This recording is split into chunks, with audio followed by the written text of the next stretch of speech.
السلام علیکم ورحمۃ اللہ وبرکاتہ۔ سوال یہ ہے، نماز کے بعد مصلی کو فولڈ کرنا کیسا ہے؟ دوستوں، اغلاط العوام صفحہ نمبر 56 پر حکیم الامت حضرت مولانا اشرف علی صاحب تھانوی نور اللہ مرقدہ لکھتے ہیں، بعض عورتیں نماز پڑھنے کے بعد جائے نماز کے ایک کونے کو یہ سمجھ کر الٹا دینا ضروری سمجھتی ہیں کہ مصلی بچھا ہوا رہے گا تو شیطان اس پر نماز پڑھ لے گا۔ یہ بیکار کی باتیں ہیں، ایسی کوئی دلیل نہیں ہے۔ یہ جو مشہور ہے، اگر جائے نماز کو اسی طرح رہنے دیا جائے تو شیطان اس پر نماز پڑھتا ہے، یہ فضول بات ہے۔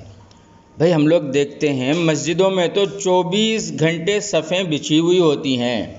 شیطان اگر نماز پڑھنے لگ جائے تو بھلا اس سے بہتر اور اس سے اچھی بات کیا ہو سکتی ہے کہ شیطان نماز پڑھنے لگا؟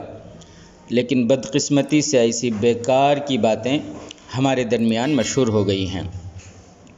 ہاں، اس لیے فولڈ کر رہے ہیں تاکہ مصلی دھول وغیرہ سے محفوظ رہے۔ مصلی کی حفاظت کے لیے مصلی کو فولڈ کر کے رکھنا، اس میں تو کوئی حرج نہیں ہے، لیکن عام لوگوں کا جو خیال ہے مصلی نہیں پلٹایا گیا تو شیطان نماز پڑھ لے گا، یہ غلط ہے۔ نماز کے بعد مصلی کو موڑ کر رکھنا، موڑ دینا، نہ یہ فرض ہے، نہ واجب ہے، نہ سنت ہے، نہ مستحب ہے، اور نہ ہی یہ آداب نماز میں سے ہے۔ یعنی مصلی کو فولڈ کر کے رکھنا یہ آداب نماز میں سے بھی نہیں ہے، بلکہ یہ بے اصل بات ہے، بے دلیل بات ہے۔